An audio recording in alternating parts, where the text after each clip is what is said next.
Hi, so this is 4-2 multiplying roots. Today we'll be learning how to multiply different just roots, and we won't go in depth solving them, but you will learn how to multiply them.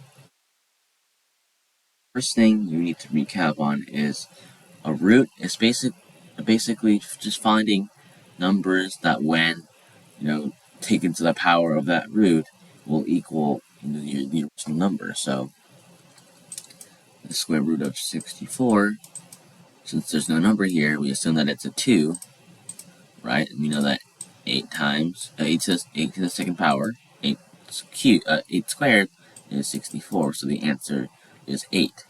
So this is 8, right? Today we'll learn to multiply roots. So for example, what is the square root of 4 times the square root of, let's say, 4, right? So the first thing you need to know, so in your notes, write this down. The square root of a times the square root of b is equal to the square root of a. So if you take this equation, write this down in your notes, by the way. If you take this equation, the square root of 4 times the square root of 4 is equal to the square root of 4 times 4, which is 16. The square root of 16, if we copy down squares, if we copy down our perfect squares, we would know is just positive 4. So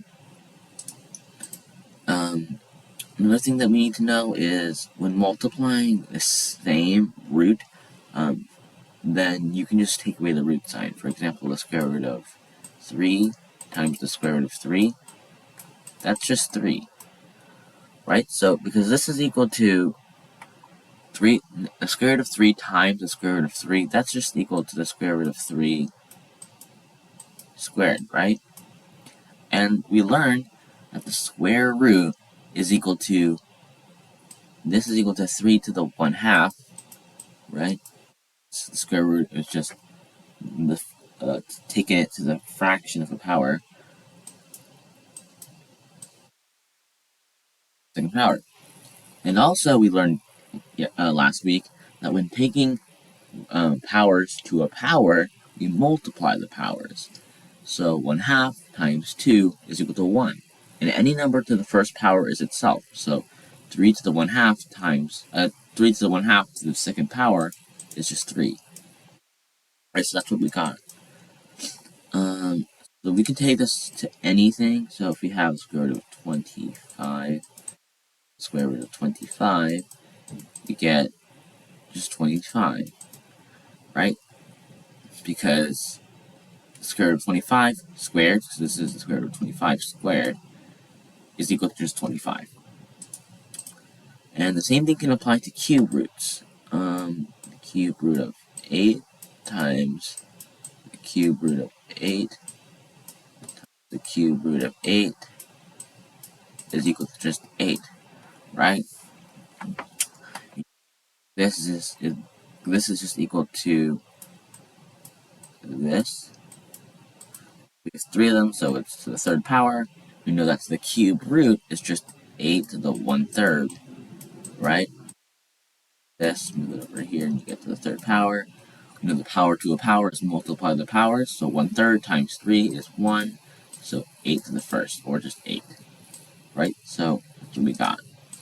This also works for roots that are not, they're not, they're not perfect.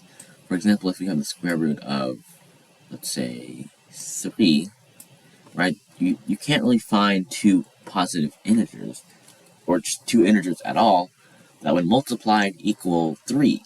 Right? The square root of 3 is approximately 1.732, which it's not an integer. The square root of 3 is irrational, meaning it doesn't end. It also cannot be written as a fraction. So you have the square root of 3 times the square root of 3. Both are irrational numbers. However, when you multiply them, you get just positive 3, which is an integer, right? Negative 3, the square root of 3 is not an integer. However, when squared, it is. And as I said, you should probably write this in your notes, but the square root of a times the square root of a is equal to a, and also the cube root of a times the cube root of a times the cube root of a equals, right? Also, I'm not sure if you guys realize this, but notice that these two are the same. If these two are different, you can't do this. This only applies for roots that have the same base, right? Square root of 3 times the square root of 15. You can't just do that because these two are different numbers, right? Obviously, if you took notes, you would know that the answer to this would be the square root of 45. So,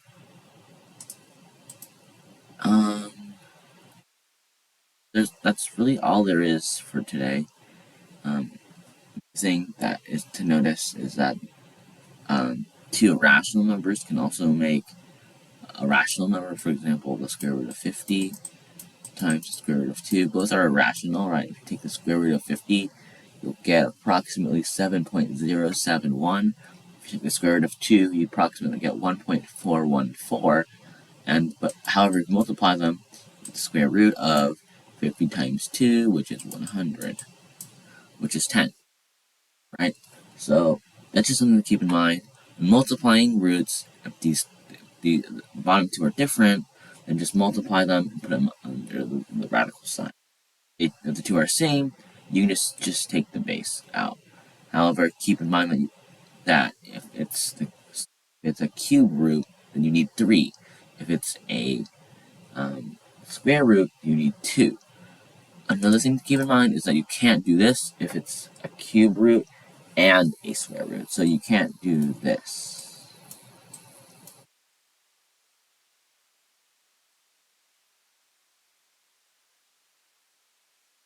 This is 3 to the 1/2 is 3 to the 1/3.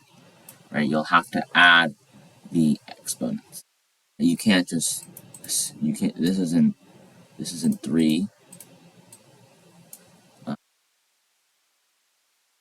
It also isn't 3 to the 2/3. So just keep that in mind. If they're different radicals, you can't do it. However, if they're the same radicals, then you can. So yeah, that's it for today.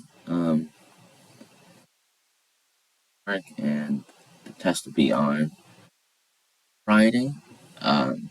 Tomorrow will be basically the same thing, except you'll need to apply